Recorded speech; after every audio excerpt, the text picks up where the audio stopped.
بسم اللہ الرحمن الرحیم۔ حضرات گرامی، انسان جو بھی عمل کرتا ہے، اچھا عمل کرے یا برا عمل کرے، اس پر 4 سرکاری گواہ بن جاتے ہیں، اور گواہ بھی ایسے جن کو جھٹلایا جانا ممکن نہیں۔ انسان اپنی دنیاوی زندگی میں بڑے بڑے گواہوں کو چھوٹی چھوٹی قیمتیں دے کر کے جھٹلا سکتا ہے، ان کو اپنی طرف مائل کر سکتا ہے، اپنے حمایتی ان کو بنا سکتا ہے۔ لیکن یہ 4 گواہ ایسے ہیں جو قرآن کریم نے بیان کیے، ان کو کسی بھی قیمت پر نہیں جھٹلایا جا سکتا۔ پہلا گواہ زمین ہے۔ زمین کے جس حصے پر بیٹھ کر انسان نے اللہ اللہ کی ضربیں لگائی، نماز کو قائم کیا، انسان نے زمین کے جس حصے پر اعمال صالحہ کیے، قرآن کریم کی تلاوت کی، اللہ کا ذکر کیا، لوگوں کے ساتھ حسن سلوک کا برتاؤ کیا، تو زمین کا وہ حصہ کل قیامت کے دن اللہ رب العزت کی بارگاہ میں انسان کے حق میں گواہی دے گا۔ قرآن کریم کہتا ہے یومئذ تحدث اخبارہا، کہ زمین جس دن اپنی خبریں بیان کرے گی۔ زمین کا وہ حصہ جس حصے پر بیٹھ کر انسان نے زنا کیا، شراب نوشی کی، کسی کی غیبت کی، کسی پر بہتان لگایا، اسی طریقے سے کسی کی برائی کی، تو کل قیامت کے دن زمین کا وہ حصہ انسان کے خلاف گواہی دے گا۔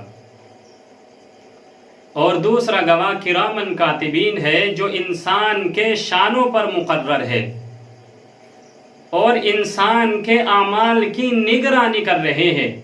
قرآن کریم کہتا ہے کرامن کاتبین یعلمون ما تفعلون، کہ کرامن کاتبین انسان کے اعمال ناموں کی رپورٹ درج کرتے رہتے ہیں۔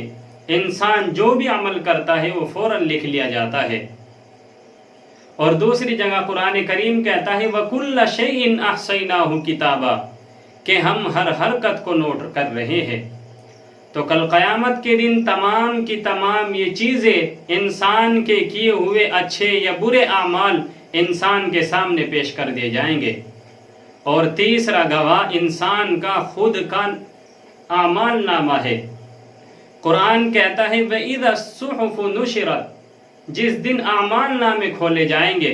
مفسرین نے لکھا ہے کہ قیامت کے دن ایک ہوا چلے گی اور اعمال نامے اڑ اڑ کر لوگوں کے ہاتھوں میں پہنچ جائے گے۔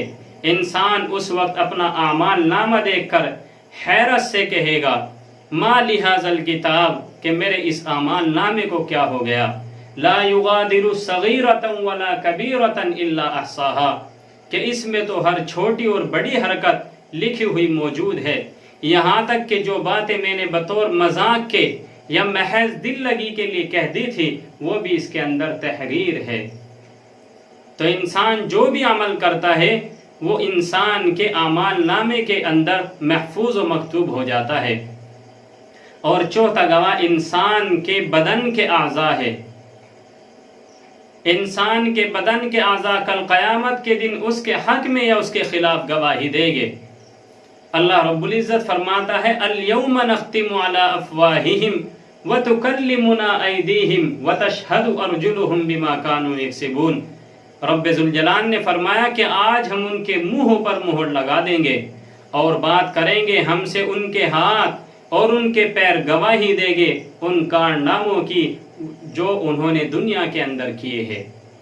تو اسی طریقے سے دنیا کی ہر چیز، کائنات کی ہر شے انسان کے خلاف یا انسان کے حق میں گواہی دے گی۔ اس لیے میرے عزیزو، ہم سب کو چاہیے کہ اپنی زندگی کے لمحات اس طریقے سے گزاریں تاکہ ہمارے اعمال نامے کے اندر اعمال صالحہ کی کثرت ہو، اعمال سیئہ سے ہم اپنے آپ کو بچا سکے، تاکہ کل قیامت کے دن رب ذوالجلال کی بارگاہ میں ہم کو شرمندگی نہ اٹھانی پڑے۔ اللہ رب العزت ہم سب کو فکر آخرت نصیب فرمائے، اور اللہ رب العزت ہم سب کو کثرت کے ساتھ اعمال صالحہ کرنے کی توفیق عطا فرمائے، اور اعمال سیئہ سے اللہ رب العزت ہم سب کی حفاظت فرمائے۔ آمین۔ وآخر دعوانا ان الحمد للہ رب العالمین۔